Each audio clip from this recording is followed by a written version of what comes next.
자, 오늘 설교 제목을 한번 보십시오. 다 같이 크게. 오늘 설교 제목이 멋있어요. 자, 다 같이 설교 제목. 아유, 우리 오래간만에 또 나와가지고 너무 고마워요. 자, 다 같이 크게. 바다에서 마른 땅을 보는 사람들. 누가?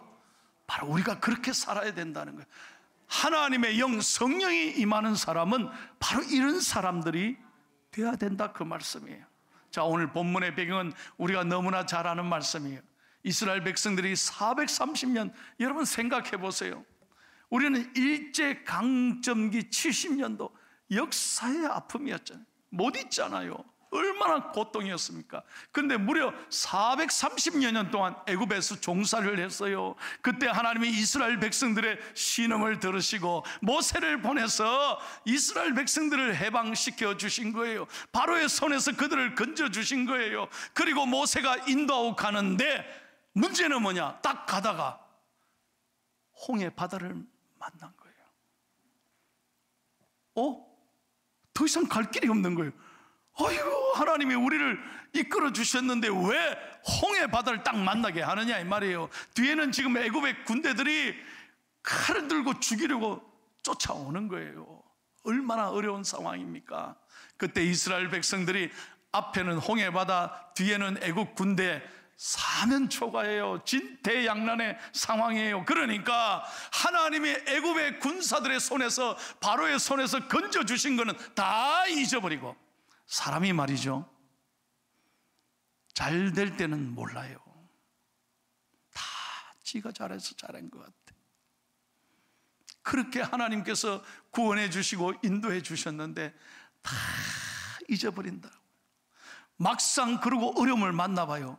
하나님 앞에 원망하는 거예요. 이게 인간의 모습이에요. 이스라엘 백성들 보십시오. 그래서 오늘 본문 11절 12절에 보면 그너들이 대놓고 모세를 원망하고 하나님을 원망합니다. 뭐라고 원망합니까? 하나님, 도대체 이게 뭡니까? 차라리 애굽에서 죽게 내버려 두시지. 그러면 노예를 살아도 밥은 먹고 때가 되면 죽을 건데 왜 우리를 홍해바다 여기까지 데리고 와서, 매장지가 없습니까? 왜 우리를 이곳까지 데리고 와서 여기 바다 앞에서 죽게 합니까? 참 하나님 너무하십니다. 하나님이 어떻게 이럴 수 있습니까? 그리고 하나님 앞에 원망했다는 거예요. 우리도 마찬가지죠. 여러분, 살아가다 보면 내 생각대로 안 될 때가 얼마나 많은지 몰라요. 그때마다 우리는 이렇게 하나님 앞에 정말 불평하고 원망할 때가 있어요. 하나님, 도대체 이게 뭡니까? 내가 그동안 열심히 신앙생활하고 이렇게 교회 매주일 나와서 예배드렸는데 왜 나에게 이런 아픔이 찾아와야 합니까? 왜 도대체 하나님 내 형편을 모르시고 이렇게까지 하나님 어렵게 만드십니까? 할 때가 들어 있다는 거예요. 그러나 오늘 분명히 기억하셔야 됩니다. 하나님이 바로 이 순간 모세에게 이렇게 말씀하시는 거예요. 자, 16절을 다 같이 크게 한번 읽겠습니다. 시작. 지팡이를 들고 손을 바다 위로 내밀어 그것이 갈라지게 하라. 이스라엘 자손이 바다 가운데서 마른 땅으로 행하리라. 은혜 되시면 아멘 합시다. 모세에게 주신 말씀이에요.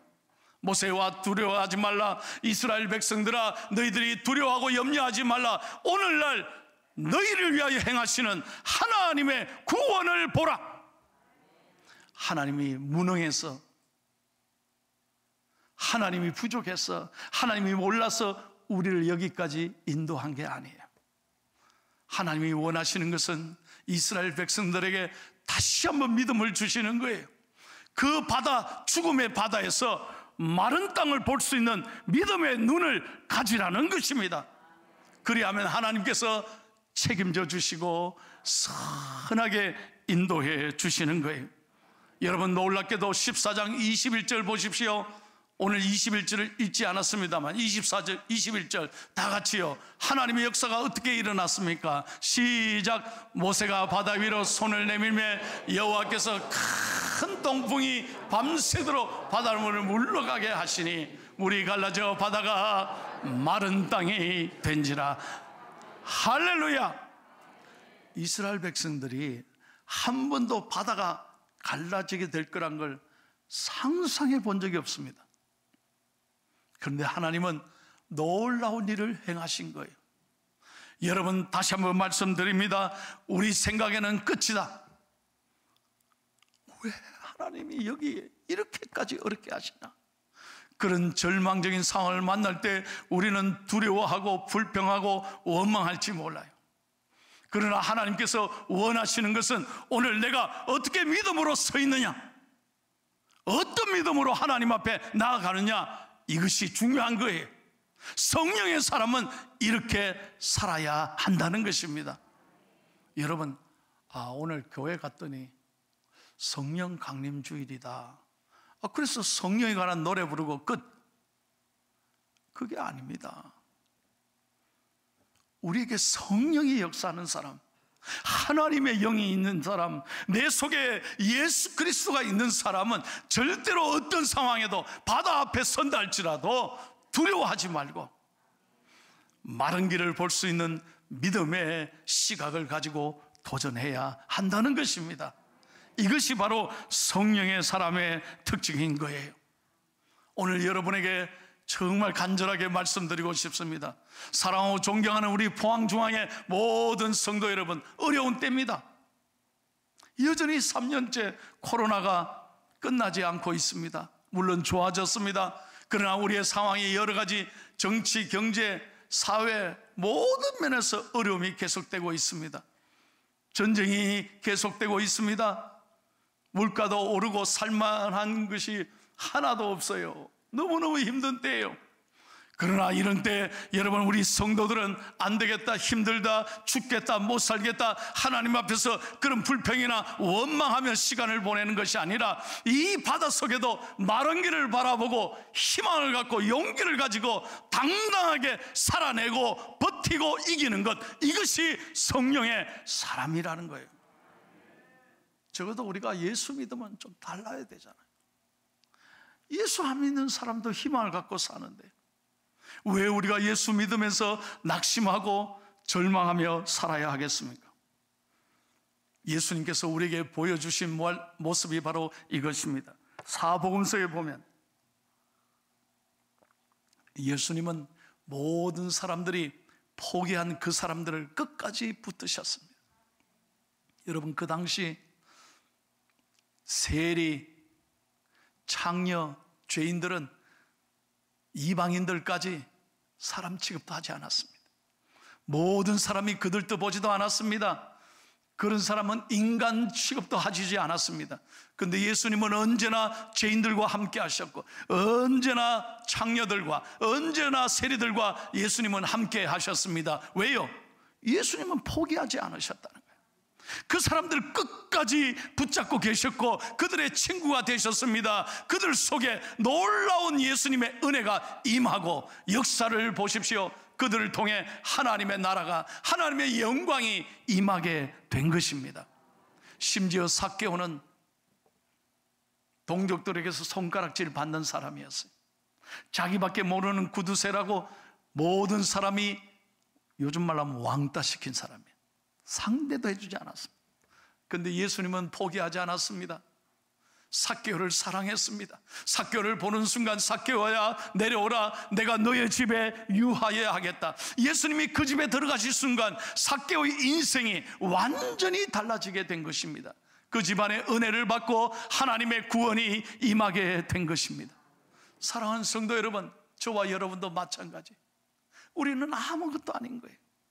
그런데도 예수님께서는 우리를 포기하지 않으십니다. 끝까지 우리를 사랑하시고, 이럴 때 아멘 하면 좋은데요, 끝까지 우리를 사랑하시고 우리를 향한 놀라운 계획이 있는 줄로 믿습니다. 이것이 성령의 사람이라는 거예요. 여러분, 제가요 잊을 수 없는 일이 제 목회 가운데 있었습니다. 저는 그 집사님 생각하면 늘 눈물이 나요. 제가 이제 부목사 때 안수받고 얼마 되지 않았어요. 서울에서 부목사로 목회할 때입니다. 그 집사님은 평생 하나님 앞에 엎드려 새벽 기도하는 거예요. 왜? 자식이 가시였습니다.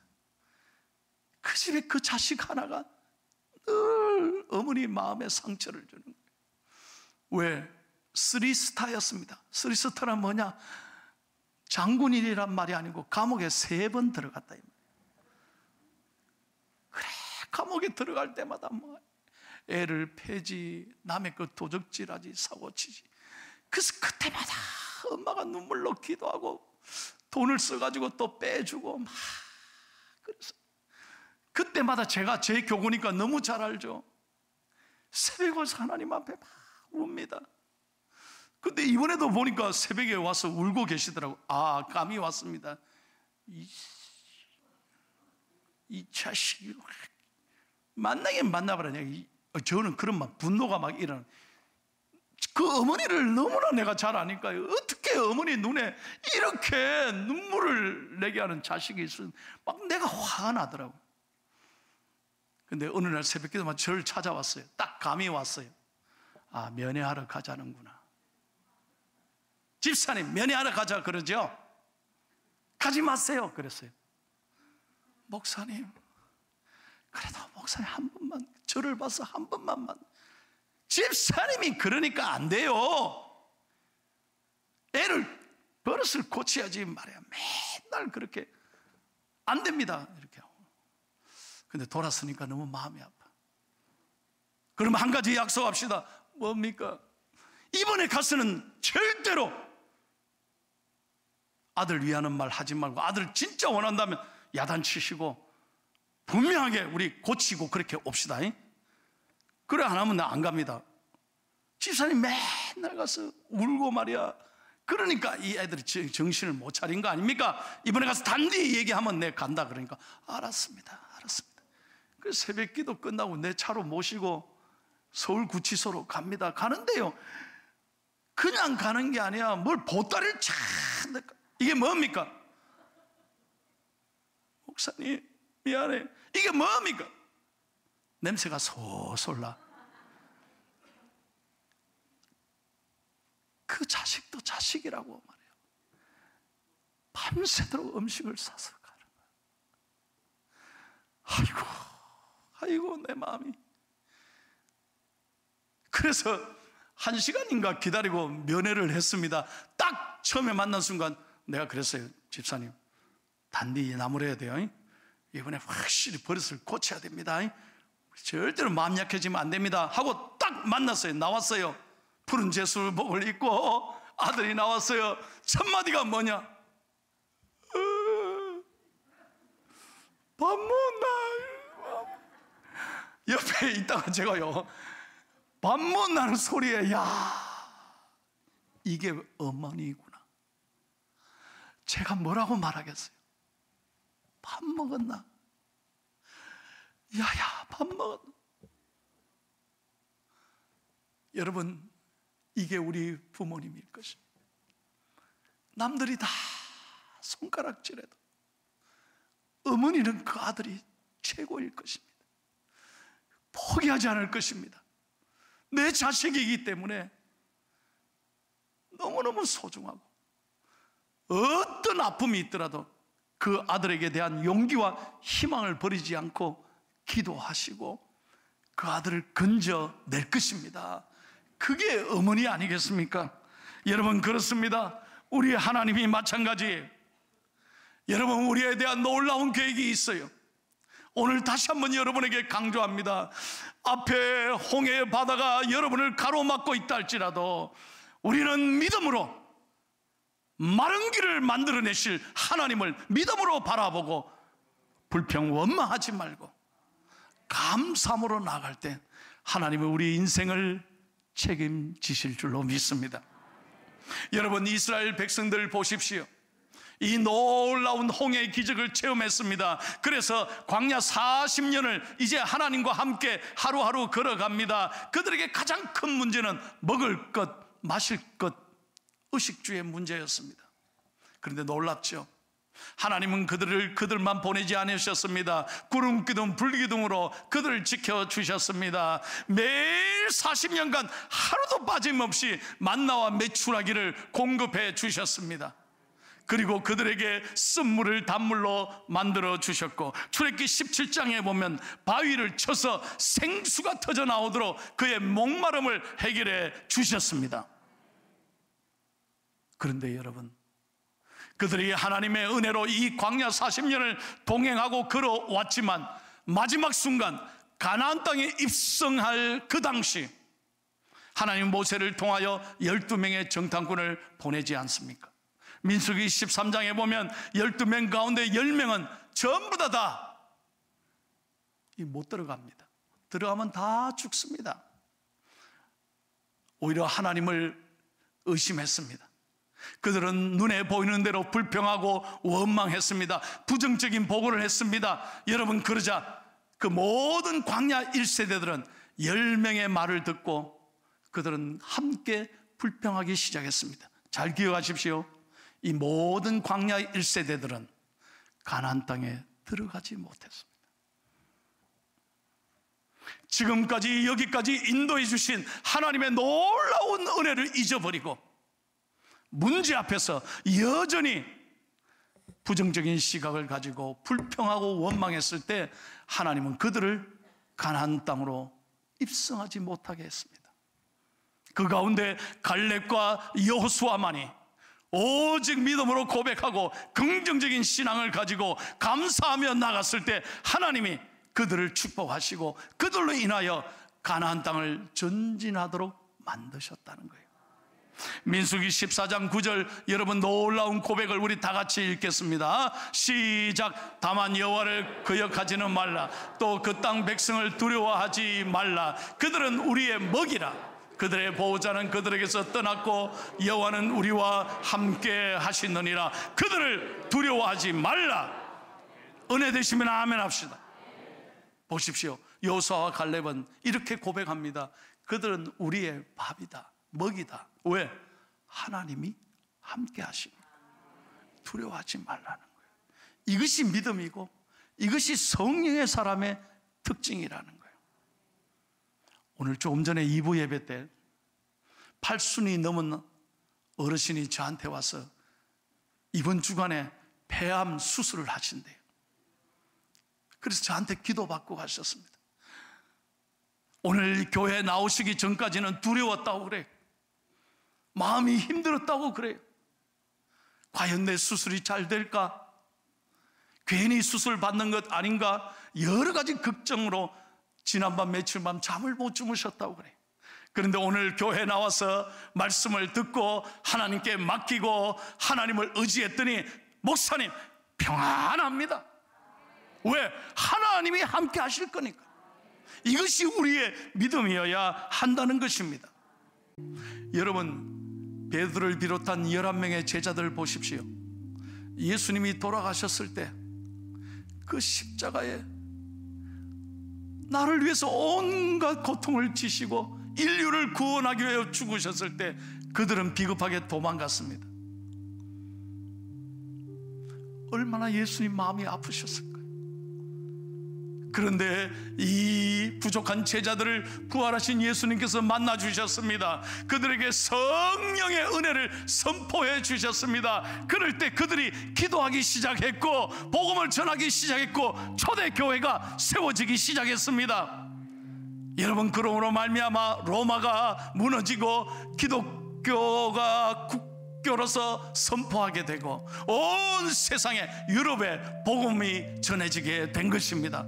그리고 그 복음이 미국에 왔습니다. 그리고 400년 전에 오늘 아메리카에 복음의 나라로 세계 제강대국으로 그 초대 청교도들의 신앙으로 보세요. 미국이 세계 최고의 나라가 된 것입니다.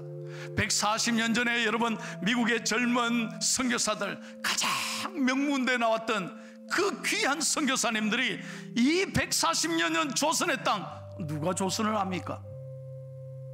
그런데 그 젊은이들이 이 먼 곳에 수개월이 걸려서 배를 타고 와서 복음을 전하고 순교를 했습니다.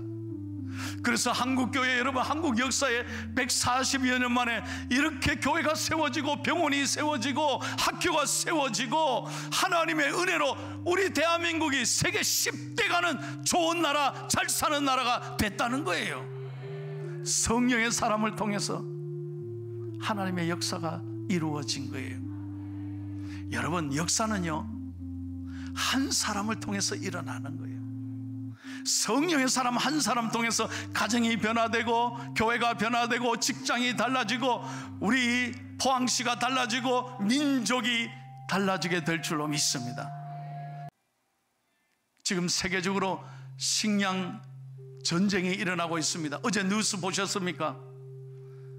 우크라이나 전쟁으로 말미암아 이제 각 나라가 곡물을 수출을 중단해 버리는. 그래서 말레이시아가 닭을 이제 수출 안 한다 그러니까 싱가포르이 닭 요리가 다 떨어졌대요. 지금 그런 식량의 위기에 서 있습니다. 7,500만 인구가 앞으로 한 끼의 음식이 없어서 굶어가게 될 것이다. 굉장히 어려운 때라는 거예요. 우리 힘으로 할 수 없습니다. 정말 어려운 시대를 살고 있습니다. 그러나 저는 확신합니다. 우리가 이럴 때 믿음의 사람들이 깨어 기도하고 성령의 역사가 일어나 하나님께서 이 땅 위에 성령의 바람이 분다면 이 땅은 좋은 땅으로 회복되게 될 것입니다. 반드시 코로나가 종식되고 하나님께서 살기 좋은 포항, 살기 좋은 대한민국, 세계 속에 복음을 전하는 위대한 나라가 될 줄로 믿습니다.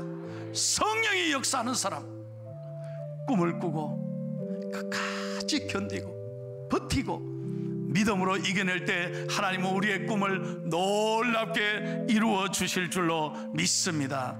하나님은요, 기적이 있다고 믿는 사람에게 기적이 일어나게 하시는 거예요.